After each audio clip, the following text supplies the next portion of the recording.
साथी सहयोगी एवं ए अंचल परिवेश चिंता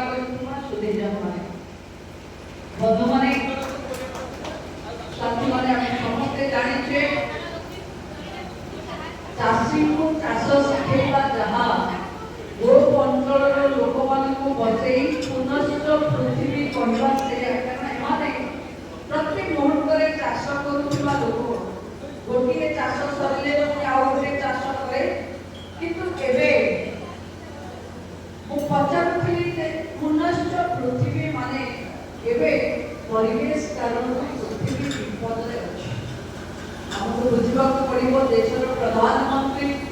लालकिला स्वच्छतार कथा कहिले 2014 रे एवं एबे हमें एक पेड़ मां के नाम ए वर्ष माननीय मुख्यमंत्री को नेतृत्व रे सेप्टेम्बर 17 रे ओडिशा रे 75 लाख गछ एका दिन के लागिबो तार अर्थ आपना बुझी पाउबे राज्य केंद्र आह्वान रे राज्य शामिल होछि एवं परिवेश और प्रदूषण एवं जलवायु परिवर्तन हम समस्त पाई जो पृथ्वी और जो समय माने पर पीढ़ी में साइकिल चाहूजे हम आमे जहाँ आय करूचे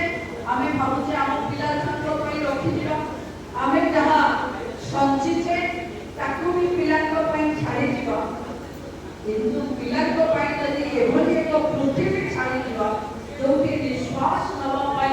लोगों को ऑक्सीजन सिलेंडर साथी रे बुलिबा को पड़िबो ताहले आम धन संपत्ति संचय सब कारण दियो समय आसीছে बंधु माने आमे एक जगन्नाथ संस्कृति रे पढिछि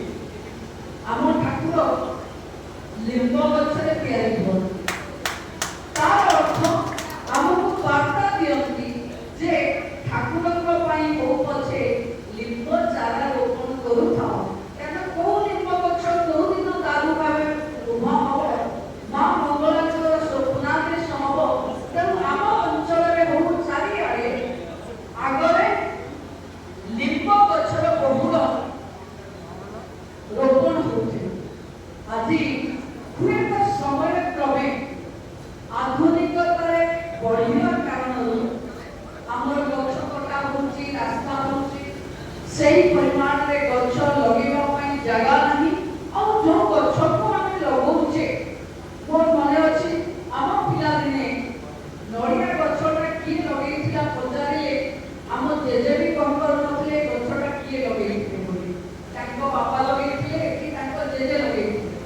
किंतु आजिका दिन रे हमें ते शॉर्ट टर्म को जाउछे हमको लागुची जहां हमें लगेबा ता फलटा हमें ही खाइबा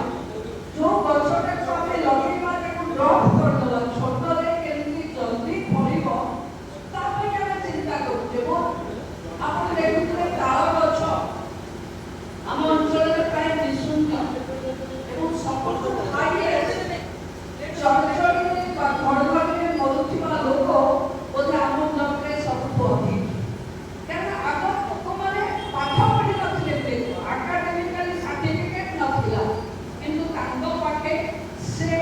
দূরদর্শিতা ଥିଲା সে জানি পারুଥିଲେ যে ঘড়ঘড়ি চরচরি আসলা মানে উচ্চ জায়গায় থিবা গছটাকে ধরি রখিব গছ পছকে পড়ি ଯିବ তাহলে মଣିষ কেবে মরিবেনি কোন কিন্তু আমি আজি শর্ট গছ লগাউଥିବା କାରଣରୁ ତାଳ ଗଛ ଭଳି ଉଚ୍ଚା ଆମର କୋন କାମରେ ଆସିପାରିବ ଆମେ ଭାବୁଛେ କି ତାଳ ଗଛରେ ତ ଫଳ ଫଳିବ ତା କାମକୁ କିଛି ହବନି କିନ୍ତୁ ଆସ୍ତେ ଆସ୍ତେ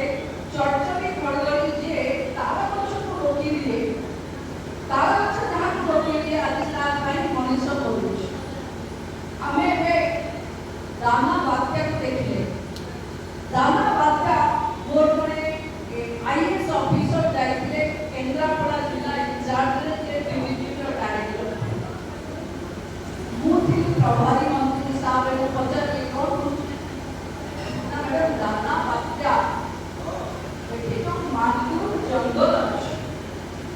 बात्या से जंगल भीतर पसिगला परे पवन रो रेखा से जंगल तक फुले गेला और तार भीतर दाना बात्या तार जो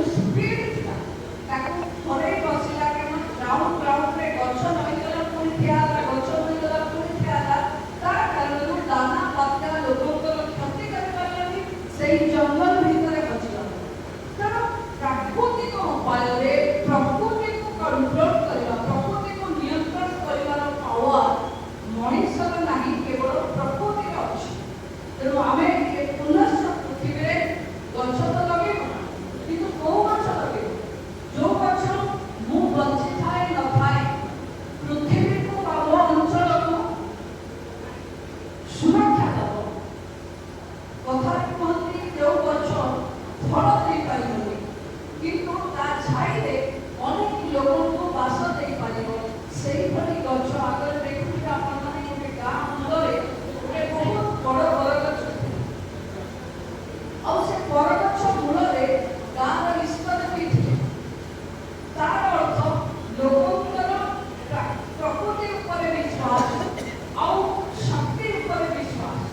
ଲାଗୁଥିଲା କି ଆମ ଗାଁକୁ ଯେଉଁ ଦୁର୍ବିପାକ ଆସିବ ସେ କେବେ ଗାଁ ଠାକୁରାଣୀ କିମ୍ବା ଆମ ବରଗଛ ଏ ଦୁହିଁକୁ ଟପି ଆସିପାରିବନି।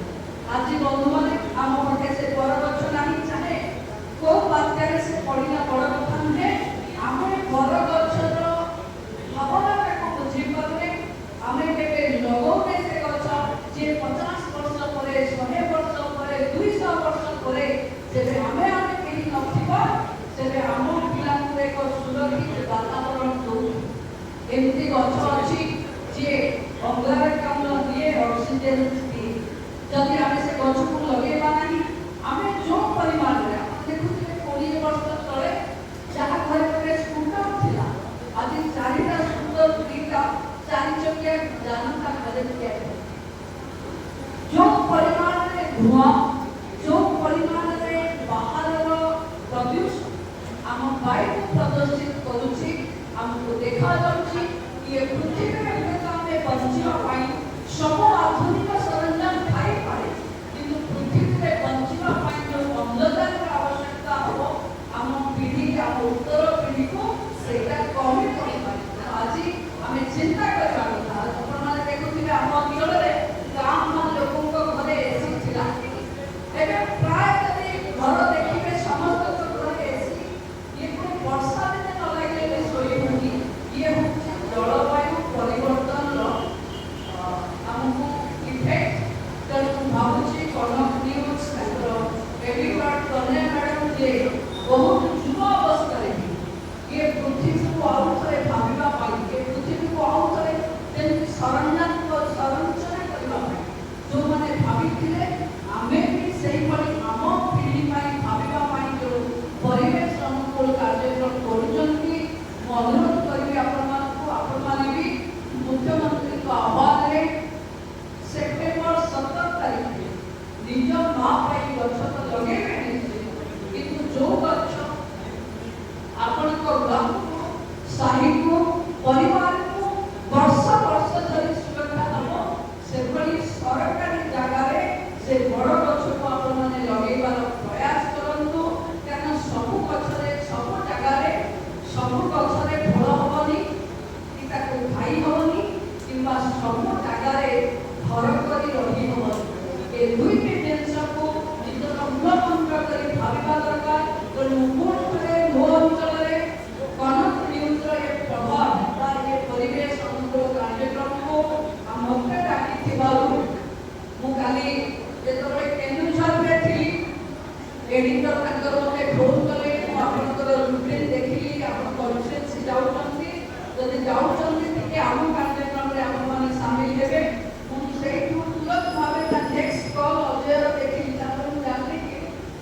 ନ୍ୟୁଜ୍ ବଡ଼ ସ୍ପିଡରେ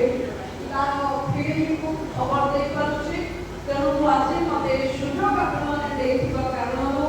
ପରିବେଶ ପାଇଁ, ପୃଥିବୀ ପାଇଁ କିଛି ସମୟ ଆମ ପିଢ଼ି ପାଇଁ ଚିନ୍ତା କରିବାକୁ ସମସ୍ତଙ୍କୁ ସାଧୁବାଦ ଜଣାଉଛି। ଧନ୍ୟବାଦ।